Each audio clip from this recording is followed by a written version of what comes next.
नमस्कार मंडळी, मी विजया उल्हास गोखले नर्मदा गृहोद्योगमध्ये आपलं स्वागत। आज मी बटाटा वडा करून दाखवणार आहे। हिरव्या चटणीचा बटाटा वडा। माझ्या माहेरी माझ्या मैत्रिणीचं कॅन्टीन होतं, एसटी कॅन्टीन, तिथे हा वडा ते करायचं। सगळेजण आवडीने खायचे, म्हणून हा वेगळ्या जरा पद्धतीचा वडा आहे। तर काय, छोटा बटाटा उकडून घेतला आणि स्मॅश करून घेतलाय।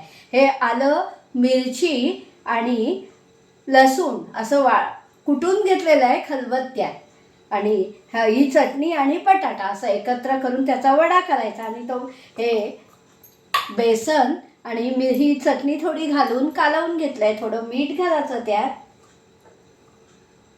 चवीपुरतं या वड्यात पण थोडं मीठ घालायचं, आणि ही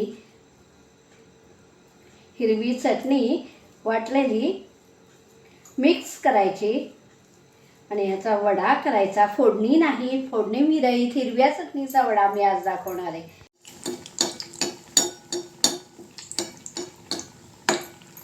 तर असा हा बटाटा वडा तयार आहे, हिरव्या चटणीचा बटाटा वडा।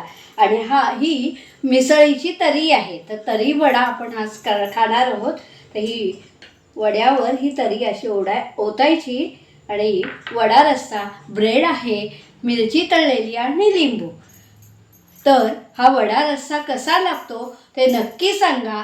चॅनलला सबस्क्राईब करा, शेअर करा, लाईक करा, आणि अशा नव्या नव्या रेसिपीसाठी नर्मदा गृहोद्योगाला नक्की शेअर करा, आणि नर्मदा गृहोद्योगाला नक्की भेट द्यावी।